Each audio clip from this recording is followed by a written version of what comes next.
I want to welcome all of you. Good morning or good afternoon for our final installment for this academic year, 2021-2022, of our virtual internship series. I'm Danny Rubin, the founder of our company, Rubin. We provide online instruction for business communication skills. I often ask this question at the start, but for the new folks here, it helps you understand our company. Teachers, please raise your hand if your students ever send you emails that look like text messages. Any teachers with hands, especially the new folks. It really helps you to understand who we are. We help students with their communication and being appropriate. And we do that by learning about various jobs and career pathways and why employability skills are important in all of those different occupations. And we have a great guest today, a good friend of mine, a longtime friend, and Adam Rosen, who has done a lot in his still a very short career, I would say. You're still early on, but you've done a lot of interesting jobs. And one of those has been involved in this really cutting edge world of online banking. And so we'll talk to him about his experience with Chime. How many of you had heard of Chime before today? Any hands up or in the chat? Have you seen their ads on TV perhaps, or any of their other marketing or their name, or maybe you use Chime? So I thought Chime would be a great company to profile and talk about because it's really on the forefront of personal finance for the United States right now. And we always want to be talking about sort of what's next in our session. So we'll talk to Adam in just a minute. We'll get into his background and his experience. Before we do that, I'll share my screen as we always do. We start with some resources and some information for the teachers because we always got more stuff cooking in the kitchen. Even though we're going into summer, we're still going with virtual programming. The first thing I want to offer to the group, if you don't have this yet, we love giving out free resources for best practice communication skills. And one of those today is a Google Drive folder for lessons around job interview skills. Job interview, we're learning how to research companies we like before we go on interviews, how to ask about informational interviews through email, great questions to ask during the interview, answering their own questions with a special approach around storytelling, writing great thank you notes, lots and lots of good guides for job interview preparation. Do we have any teachers or students right now working on like applications for summer internships or summer jobs? Any hands up for that? So we want to sort of give you some just-in-time resources for that, as well as a resource we always give out, an online presentation checklist, a one-sheeter on some best practices to give a presentation, which I'm sure we've done a lot of this year and probably will next year, because now we're just in this, virtual age. We're never going back to exactly where we were. So if any teachers don't have these resources yet and you'd like them, especially if you're new to our community, please go to the chat right now, type the word interested and your email address. Interested and your email address. And as we always do, if you're new to our community, new to our resources, we love to talk to you for just a few minutes, ideally tomorrow or Thursday, to say hello and help you to make use of these resources in your classroom and also to share it out with other colleagues before the end of the year or during your summer prep. So this is for everyone in your school to benefit from these different resources around job interview. So again, just your email address and the word interested, and then we will send you an invitation to connect on your calendar later today for the next day or so. And if the time doesn't work, you just request a new time. It's no big deal. It's a very short call, and then we'll give you what you need and you can make use of it now and into the future. So thanks to those who provided their information. I'll mention it again at the end. A couple last things to share before we get into our conversation.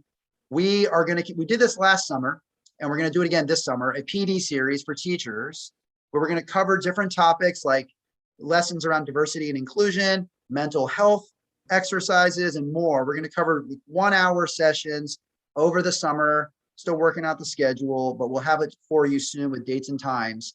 So we hope that you'll be able to join us to get some continuing education hours and join us over the summer to do some additional prep for the new school year. So heads up on that. Keep an eye on your email for our summer PD series, which will start probably mid to late June and run through July. Okay. Lastly, Everybody here today, all the teachers and students, will get a certificate of completion for being at our webinar. We will email that to you on Wednesday, so look out for that. And finally, if you're watching this on a recording, we have several 100,000 educators who watch it on recordings. It can't make it the day and time that we do it. You can still have the same resources I just mentioned for job interview. Email us at the email in red, and we'll get it to you that way. Okay, so I'll mention all these things at the very end. But with that being said, I want to jump back to our special guest, Mr. Adam Rosen, who we're grateful for his time joining us from San Francisco. So Adam, we bring you in, and let's start off by give us your education and your career history, kind of bring us up to today, and then we'll get into the work that you did at Chime. Yeah, absolutely. Thank you very much for the thoughtful introduction, Danny. Really happy to be here with everybody and tell folks about my career journey a little bit, and how being a great communicator has been a useful part of that, and a bit about the banking finance world and what I do at Chime. I'm from Norfolk, Virginia, same hometown as Danny, actually. And I went to college, University of Virginia, down in Charlottesville. And right after that, I went up to Washington, D.C. and got my first job.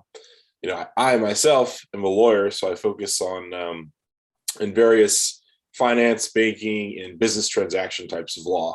But before that, I actually started my career working in sales. So my very first job right out of college was doing cold calling sales.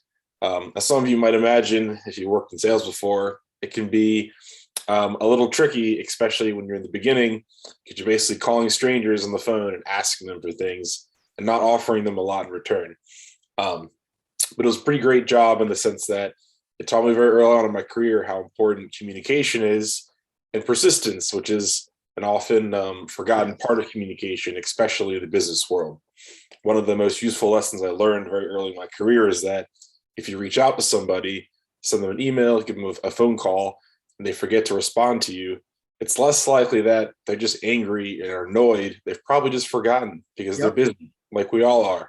And so having persistence and follow-up, which I learned in this sales job, was a very important skill, which I brought with me throughout my career. So basically, in my journey, I started off in sales.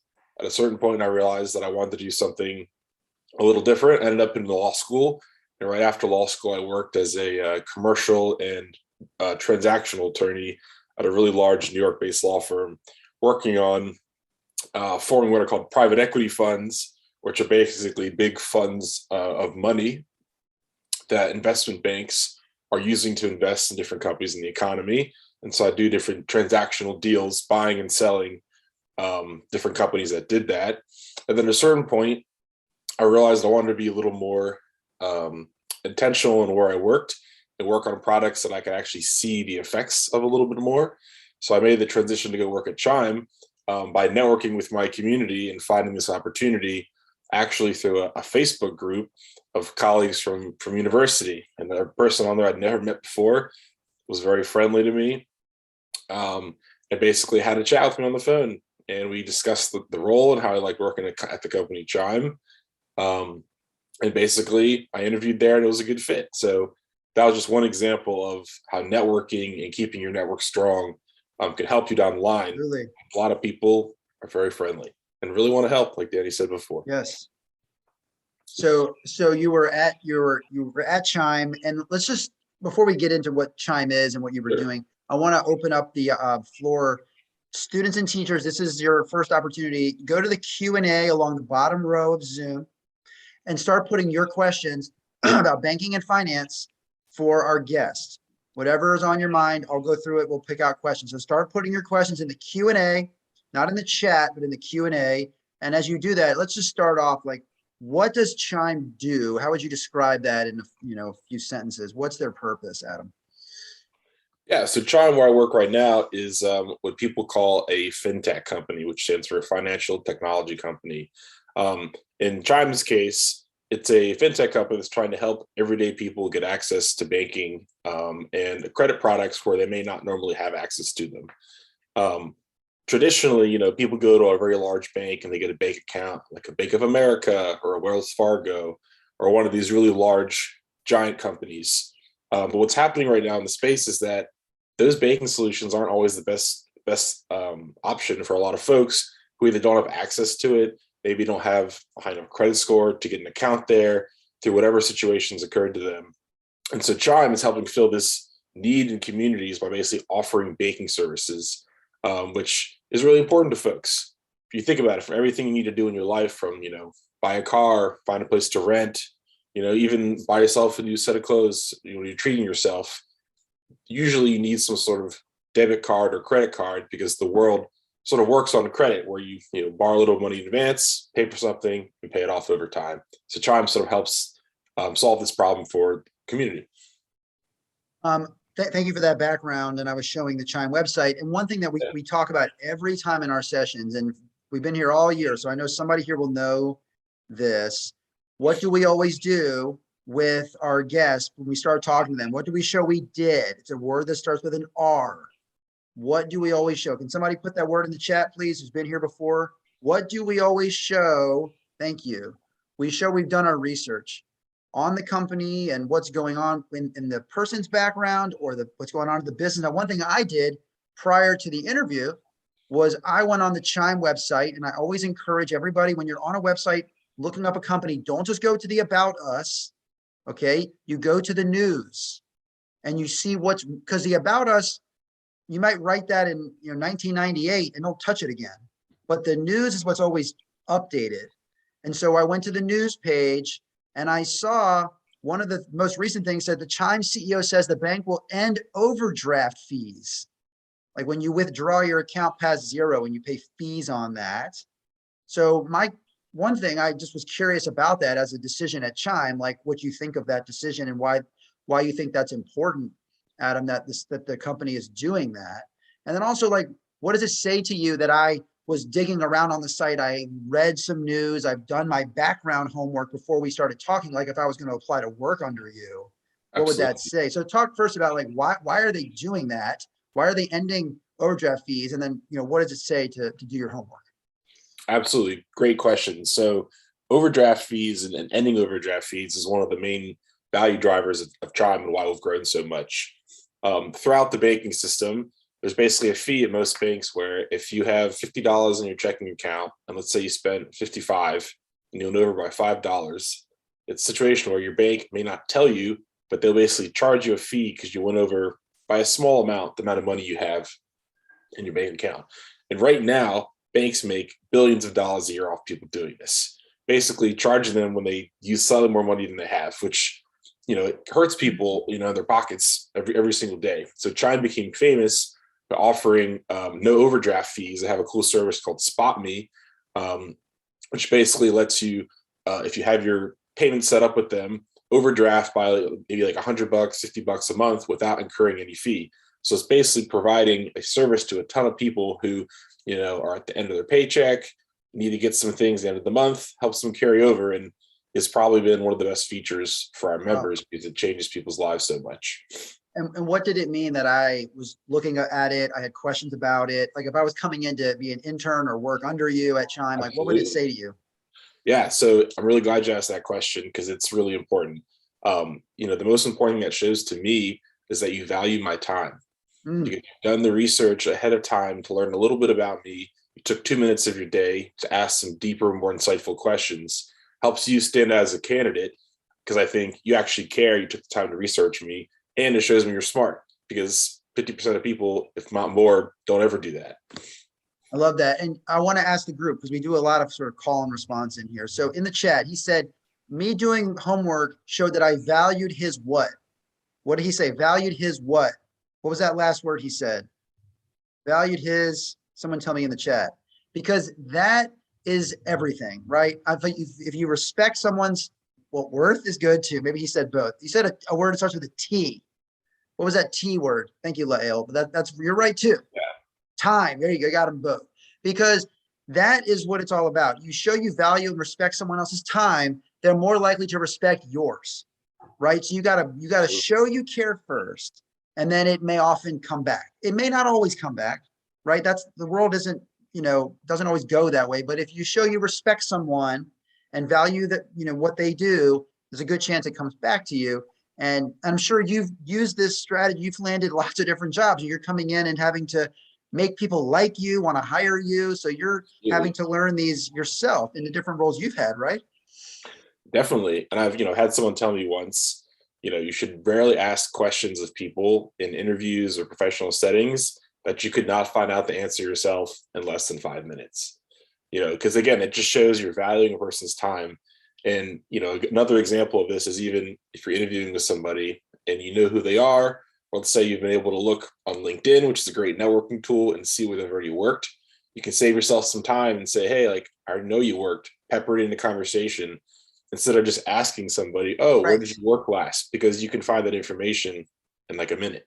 That's a great point. I mean, that's what we say a lot. The information is sitting right there. They say it's hidden in plain sight, right? It's right there. People will tell you what they want you to know about them. It's not behind a password. It's not hard to find. It's right there if we just do a Yeah. couple minutes of our research. All right, so get me into the world at Chime. Like, help us understand this sort of like new age banking. Yeah. What's going on inside? What do the teams look like? What's going on? There's no brick and mortar locations like a Bank of America, Wells Fargo. So like, Exactly. what is happening inside the walls at Chime? Yeah, so great question.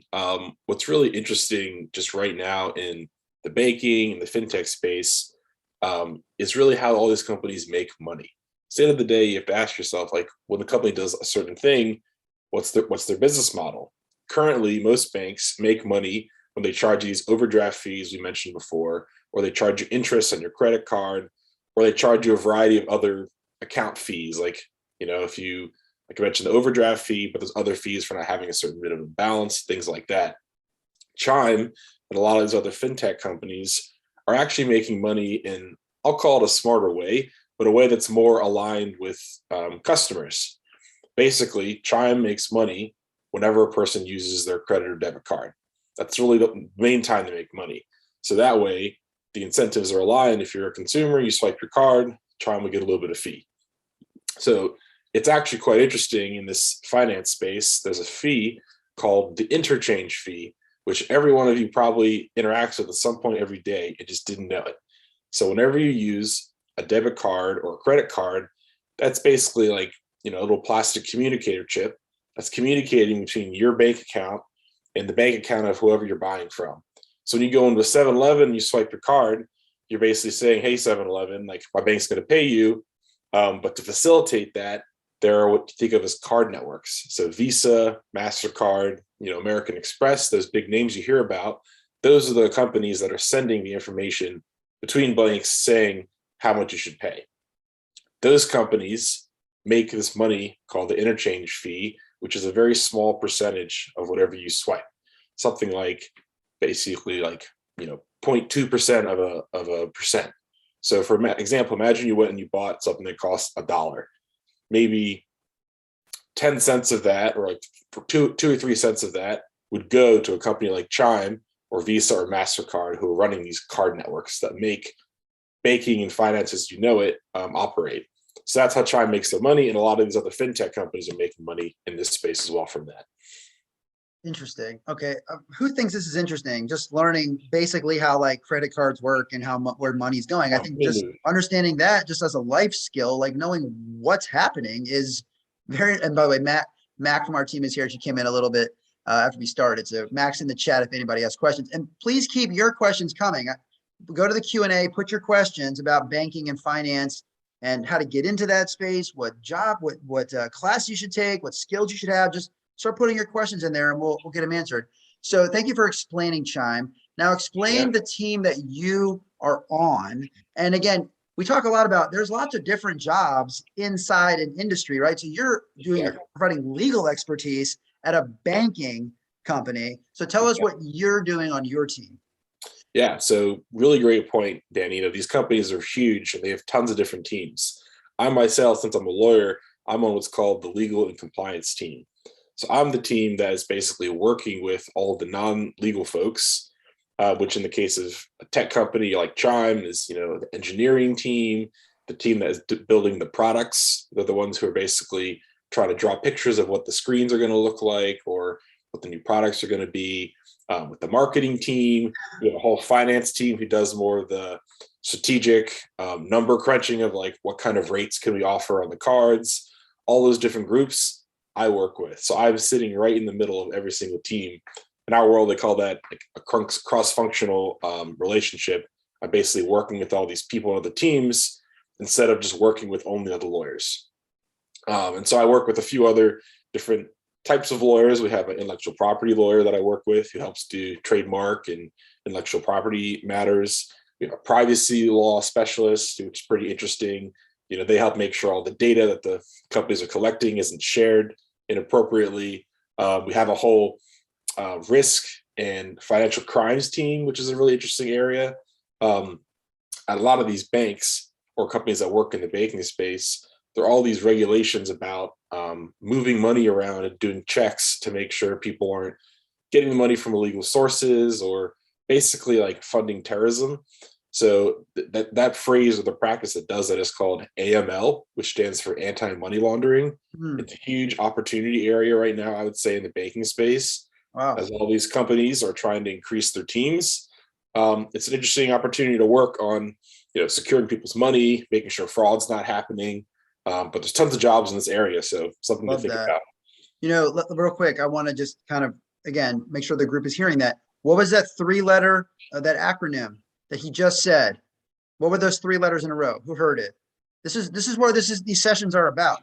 Just learning about what's next. Thank you. AML, anti-money laundering, opportunity in that space, right? There's jobs that are being created every day. So you may not know the exact answer to this question because it's not the work that you're doing, but if a student is sitting right there in high school, college, wants to look into that, what types of classes would be useful, not just for AML, but maybe just Chime in general? Like what should they be learning? What would help to prepare them for working in banking?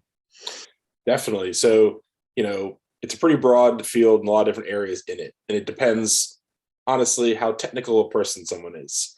If you're great at math, there are certain classes that would be useful to take, like finance classes, higher level economics classes. I'm not great at math. That's why I became a lawyer. That's right. So in that case, the communication skills are pretty important. So take skills on writing. Like that's just a good life skill to have because throughout business, you're writing memos to people. I do recommend for most people to take some level of intro economics. It's a really useful class. It'll change your perspective on how money works and the incentives of why around sending money around. Those are probably the big ones I would say. And then if your school has a business program, you could take like a more dedicated business negotiation class, or honestly just a dedicated finance class. And when people say a finance class, what they're referring to are classes that sort of get more into the details of like how companies are formed and how like the stock classes are set up, because all of finance at a high level is basically moving money around to fund different companies. So when you understand that, then you just know even more smart questions to ask in interviews, keep learning. I would say that.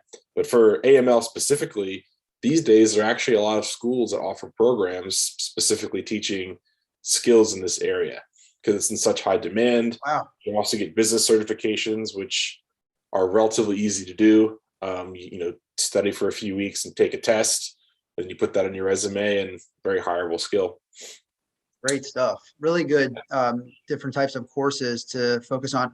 I remember you and I were speaking previously, and you said a number that like shocked me: the number of software developers at Chime. How many people are working on software at Chime right now? Oof. And obviously, whatever I'm Give saying, me just some estimated number. No trade secrets here. Just give me some sense of how many people are working in it. Probably at least 400. 400. The company's only 1,200 people, so almost half the company is probably. That's unbelievable. You think about that. 400 people working on the technical aspects of this company at one time. That is just a staggering number to me of how many people it takes to run a company like this. That's so tech focused and online everything, and just wow, that number really jumped out to me. And, absolutely. I was curious. Oh, we have a question here. Too. Did you become a lawyer right away or later in your career after you learned of more opportunities? You said you started in sales and you switched. Exactly. So tell us about that journey. Yeah. So I actually never really thought about being a lawyer or wanted to be a lawyer. I knew some lawyers growing up. My parents were lawyers, but I never really wanted to do that. But then as I went out in the world and tried some different jobs, I realized that there's a variety of opportunities out there, and not every business job is the most interesting job. So sometimes you got to switch to find one you like. So in my case, I liked the sales job, but I felt like it wasn't my long-term path in that scenario. So I went to law school, honestly, because it provided a lot of opportunities to work in a variety of interesting fields. And to give you perspective, I mean, a law degree is a pretty useful, broad degree to have. At this point, I've worked at a law firm doing mergers and acquisitions, international business transactions. I'm currently working at a Fintech startup, totally different area, but more in the tech space. And soon I'm switching to go work at a real estate technology company. So one degree letting me work in multiple different industries. So that can be a helpful thing. But yeah, I basically learned of it as I worked a little bit and thought about more long-term what I wanted my day-to-day to be, and find jobs that I wanted to do that would fill that role. Thank you for the question. I think that you could say one degree to rule them all. That's your law degree. I mean, it's true. It's a very practical. A lot of people go to law school and don't practice law ever. Yeah. They use it in other capacities, and it just becomes a great foundation for, business, because law is involved in all of it.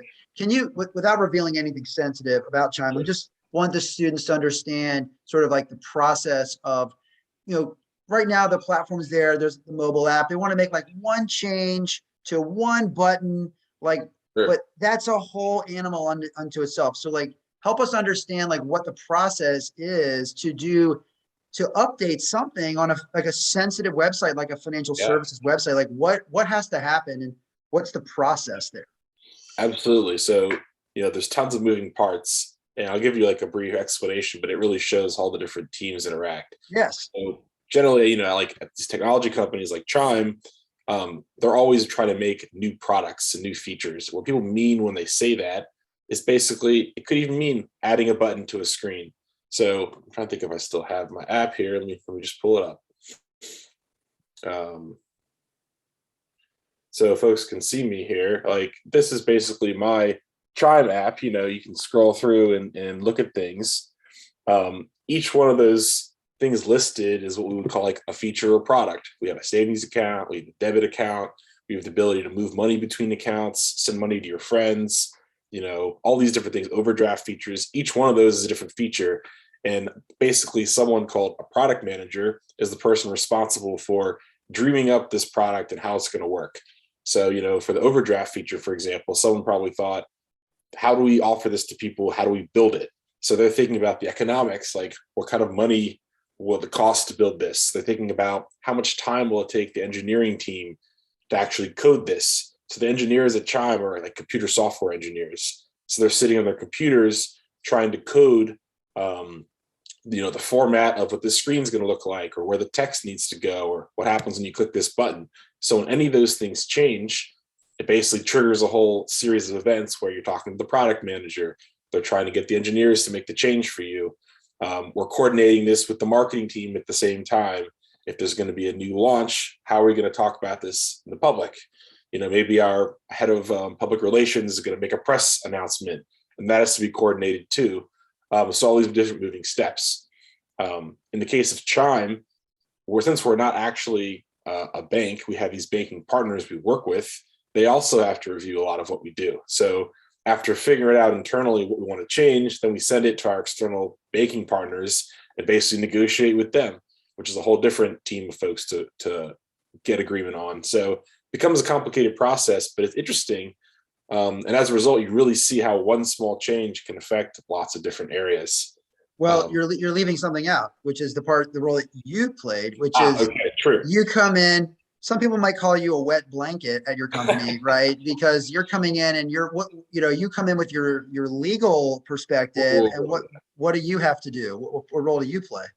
Exactly. So when some of these changes affect anything that a member will see or receive, like a different change in their offer or how we market something changes, that's where I get brought in as the product and legal counsel team member. I'm basically reviewing all the products and all the changes, to make sure we're not doing anything that's misleading to a consumer or maybe, against policy. So what that would mean in practice is, imagine we offer, 0.3% interest on your savings account. Well, we can't go out there and market we offer 50% interest, because that wouldn't be true. And so maybe someone wouldn't know that when they're creating the product, but then it would come to me and I'd say, oh, we can't say it that way. It has to be this different thing. So things like that, mostly around consumer protection law, which is pretty interesting, basically protecting consumers and the public from incorrect information or marketing things that aren't quite true. I think it's interesting because it could be a matter of changing one word or one, like the smallest little change either makes it sort of unfair to consumers or fair, right? Absolutely. Just like when you get really down to it, it's like these minute little, an inch left, an inch right is the difference here. And like I say, the devil's in the details, as the expression goes. And that's true, right? We talk in like big picture a lot about big industries, but oftentimes these decisions hinge on like little tiny changes before it would be launched. Do you feel that way? Definitely. And that's where like being a good communicator becomes really important, because when you're basically talking to a team of non-lawyers, talking to the marketing team, the engineering team, and you say, this sentence won't work, we need to take out this one word. They sometimes say, why this word? I don't understand. And then you have to explain in a non-complicated, non-too legalese way that taking this word out changes the meaning of the whole sentence. So it could be something as simple as, pay your bills with Chime, but if not every bill is eligible to be paid, that could be misleading to somebody. Wow. So maybe you can say something like, pay your qualifying bills or pay your eligible bills, and there'd be more information somewhere else on the screen telling someone what that would mean. Because that way, if someone signs up, they don't feel like, they're left holding the bag or that the product was different than they expected. So basically, you're the guy who, when there's like an asterisk on a word, and then at the bottom of the screen is like tiny text you can't even read till you like pause the TV and you like walk up to it like that. That's what's going on. You say eligible purchases or eligible bills. Like that word is so important. It protects the customer, it protects Chime, right? Because like being so clear with language, I can't think of a better webinar just to encapsulate our whole year of talking about communication than this one, because the words we use in financial services are hinge on lawsuits or bankruptcy or millions of dollars. I mean, it's really like that stark. Being a good communicator, I think this is a great topic to sort of come to an end on this year, because it's so true. We just think as consumers, oh yeah, there's a bunch of legalese down there, I don't need to read that. But like someone like you has thought through that so well to protect the company from anything that could happen once it's out in the public. And protect consumers, And consumers. And I will say, sometimes you get to work on things that are interesting and very different than you thought. For example, I never thought as a lawyer that I'd be over here reviewing music videos with, DJ Khaled in them, Chime product placement. That happened a few months ago. They had a whole ad about, there's a music video where DJ Khaled's on this desert island. I don't know if maybe some of you all saw it. At some point, a dragon comes up and he has to escape this island. So DJ Khaled, pulls up his Chime banking app and he calls the rescue helicopter to take him off this island. Because we had all this Chime product placement, I had to review these videos and make sure we had the right, disclaimers and we're saying things appropriately. So it honestly, unexpected, but it can be a pretty cool job. That's a very cool real world. But again, it's like, it's super cool. It's a celebrity. It's a cool ad. But like at the end of the day, it's got to be super locked down legally. And with the word choice and disclaimers, like there's so much happening behind the scenes that most of us don't think about. So much thought that goes into this, because it's more than just being cool and funny and like, ironic. It's like, there's real dollars and cents, there's risk involved. So like, that's the piece that, we don't really think about in our day to day, but that's like, those are the hard conversations that are happening, in your team and your meeting. Exactly. I had another funny scenario. These disclaimers sometimes that you put on ads or explaining products can be a bit of a mouthful. So as one of our, our products, the Chime secured credit card, that when you use it consistently and pay your bill on time, it helps you build your credit score. It's a pretty cool product. But basically, whenever you do it, it only helps your credit score go up if you're making on-time payments. So we're very clear in our marketing to make sure everyone says your credit score goes up when you're making on-time payments. We did a product placement bit on the Drew Barrymore show. She has a talk show, and they're basically live doing it. And part of my task, I had to be on like a Zoom call while they're in production, making sure they would read the disclaimer correctly.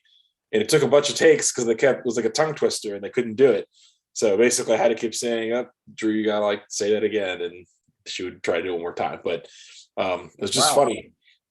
Well, that's fascinating. Again, we see people, she would say it on TV and we wouldn't have a clue what's happening. You're in her ear saying, no, you have to say it exactly like this, or this is, to me, it's really interesting. Any hands up finding this interesting, really blending like pop culture and banking and legal and tech. And it's like all the things all together. Question from Kanye Smith: can Chime play a role in passive income? Do you know what, I'm not sure what exactly he means by that, but can you manage your side hustle through Chime? Sure. So, Chime can operate as a bank account for a person, but it's similar to other banks, right? Where banks don't really generate tons of side income for a person. If you have a savings account with them, maybe that generates some interest, but the interest rates on these accounts are usually so low that they're not making a lot of money. But it can be a good way to save up money and put money in your savings account for the long term. And then thinking long term, if you do have the Chime credit card, if you don't have a great credit score or you're trying to increase your credit score, it's a good way to help someone do it pretty safely, because it makes it very difficult to spend more money than you have, which helps you pay your bill on time each month, which is probably the most important factor for your credit score. Some of y'all may not think about it as much right now, but as you get a little older, your credit score is a very important number, which basically determines how much you're going to pay for things in the future. If you have a really good credit score, you can get a car loan for less amount of money. You can usually get a lower rent price on apartments. If you buy a house, you can get a lower mortgage rate. So it's something that you want to start cultivating when you're young, getting a good credit history to pay that off on time, so that by the time you're ready to buy something in a few years, your credit score is higher. That's a great point. And I was going to think, for teachers, if you're looking for something to do towards the end of the year, this might be a good opportunity to take this conversation and talk about credit scores, talk about what they are, how they are tabulated, what factors go into a credit score. There's a lot of different factors that sort of all roll up into giving you a score. But that would be a great lesson out of today, to start to understand, what is a credit score? How do I establish one? How do I maintain it? I can tell you from my wife working in mortgage banking for home loans, one late payment that keeps dinging you every month will just devastate a credit score and make it really hard to build it back up. And then you can't get like a home loan. The score's too low. Banks won't give you a loan. It's very real. So I think that could be a great extension of today to understand credit scores. As sort of like early in your life, before you start getting into all this other stuff that you do when you're older, but kind of getting a handle on that. Go ahead, Adam. I would say there's another question in the chat, in the Q&A section I saw, similarly related, I thought I'd answer too. There's a question there that says, is there a limit on the roundup feature at Chime? Oh, yes, go ahead. Seems like if I round up from $1.01 purchase, I get a free 99 cents, and I would do that forever. So good question. And I want to help educate folks on this call about how roundup features work, because the 99 cents is actually not from the company and it's not being given to you. When companies offer a roundup feature, what they're basically saying is, if you have this remainder left on a normal purchase, they'll take your own money and roll it and put it in your savings account. So if you spent $1.01 on your debit card, your credit card, and you have a roundup feature, they'll take 99 cents from your debit account and put it in your savings account. So it's more of a tool of how to help you save long term. It's not something that's giving you free money.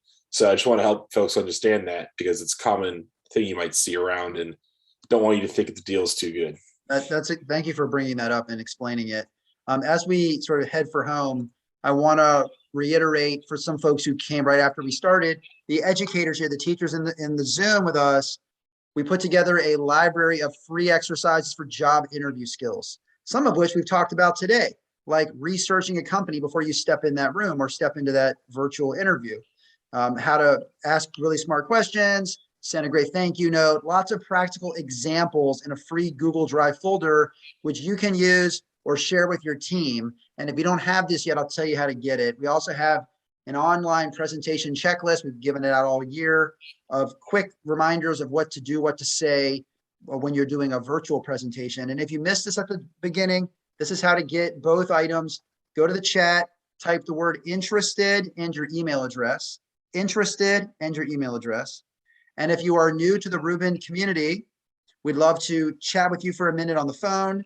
Likely tomorrow, we'll just send a quick invite on your calendar. If the time doesn't work, you can send us a new time request. It's no problem. But we like to talk first, learn what you teach, and help you to spread this information across your school or your school district so that everybody has the chance to learn many of these skills together. Also, we will have a summer professional development series for educators coming up starting in mid-late June, learning about topics like diversity and inclusion, mental health, and more, all through the lens of writing and speaking, because that's what we do at our company. And in these sessions, we talk about communication. So keep an eye out for our summer schedule.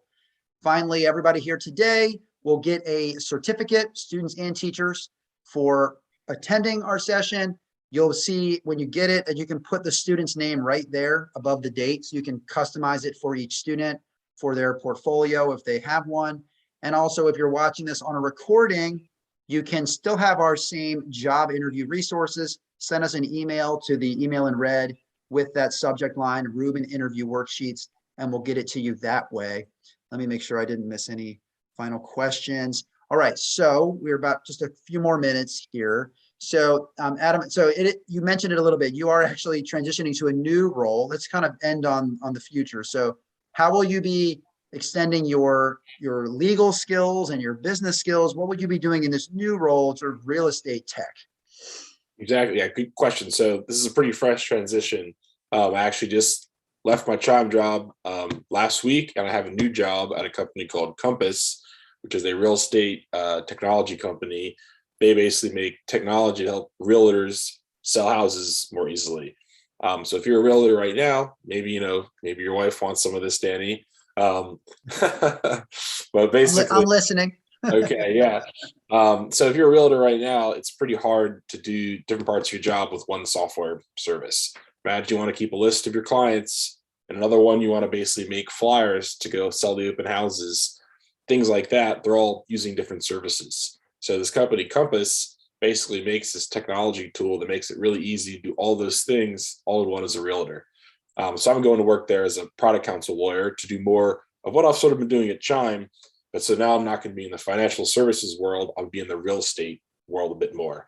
I personally, believe in career growth, in your career, and it's good to learn different areas when you're young and test out what you like, what you don't like, and just learn new things. So this seemed like an opportunity for me to do that, which is why I wanted to switch. I think it's great. I mean, look, we all expect in our careers we'll have different jobs, different hats, but what you're doing is you're carrying the skills you've learned at previous jobs and bringing them into the next one. And that's something we talk about a lot in here, that all skills are transferable. What you learn over here, you might use over there, maybe in a different way, but it's still in your brain and it's still with you. And so you've learned so much from sales to, private equity, legal work, to Chime, now to Compass. Like, you're really building your own portfolio and your own broad skill set, which is what we want for everybody. To everything you do, you're going to work part-time in high school at the grocery store. You're going to use those customer service skills in the next role just the same. You never really know. Thank you, Lael. Skills. And that's very important in the CTE community, where many of our schools come from for our sessions, that we're all about obtaining real world skills and like real, honest, technical, hard skills. And that's going to serve us all really well. Well, Adam, I want to thank you for your time. Now you have to actually start your day in California. Can we have some hands up, some Zoom hands to say thank you? This was really a great conversation. And like I said, a great way to cap off a wonderful year of conversations, because it talked about how critical communication is when it involves legal issues and financial services. That really underscores everything we've been trying to say all year. So I want to thank Adam. I want to thank our sign language interpreter, and thank all of you for being here today, and also for being here throughout the academic year. We've had wonderful conversations. I do want to share with you, so you can grab it, all of our previous conversations. I'm going to put a link in the chat. All of our previous sessions are on our YouTube channel in a playlist called Virtual Internships. So please, teachers, grab that, bookmark that, subscribe to our channel to get the next ones we put out. And we will hopefully do more of these in the fall. So stay tuned for that and join us over the summer for the PDs. Adam, again, we appreciate your time and best of luck in your new role. And I'm sure I'll be talking to you soon. Sounds great. Thanks a lot. Thanks, Have a everybody. great afternoon. See y'all later. Bye-bye.